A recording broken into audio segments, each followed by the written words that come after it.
Hey, what's up everyone?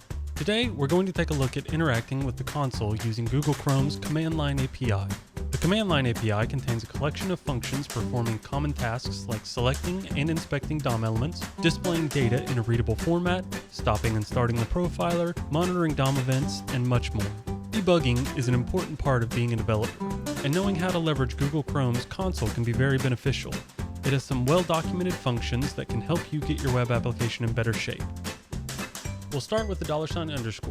This is a simple function that returns the value of the most recently evaluated expression. A basic example is simply doing something like 1 + 1 in the console, and then typing $_ to view the result 2 is stored. Now we can take that just a step further and leverage the value in the $_ to pass into a sum function.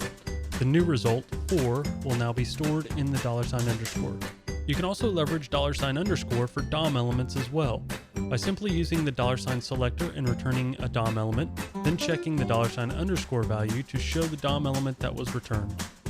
$0 through $4. These helper functions contain the history of the 5 most recent DOM elements that you have selected. $0 returns the most recent element, $1 returns the second most recent, and so on. The $selector returns a reference to the first DOM element with the specified CSS selector. This function is simply an alias for the document.querySelector function. The $$ selector is identical to the $selector with one small difference. It returns an array of elements that match the given CSS selector. This command is an alias for calling document.querySelectorAll.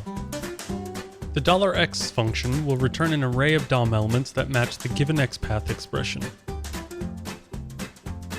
The keys function will return an array containing the names of the properties belonging to the specified object.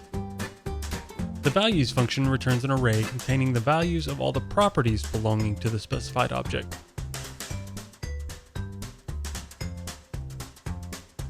The clear function simply clears the console of its history. As a side note, this function will not clear the history if the preserve log option is enabled.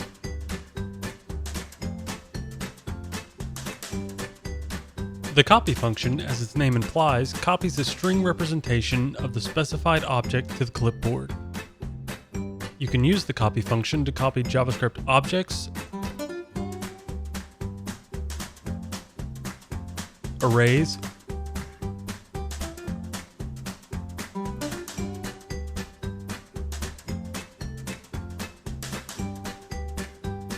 or DOM elements, and just about anything else you can think of.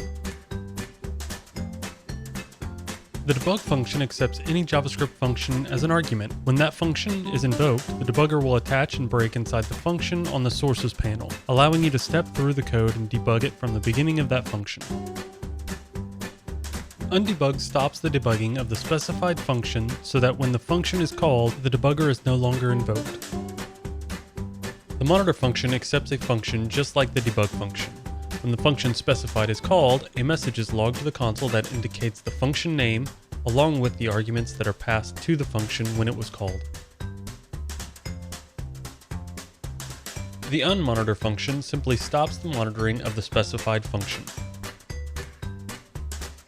The table function will log object data to the console with table formatting.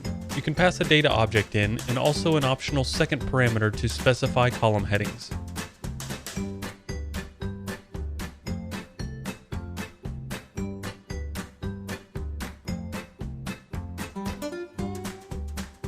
The getEventListeners function will return the event listeners registered on the specified object. The return value is an object that contains an array for each registered event type. The members of each array are objects that describe the listener registered for each type.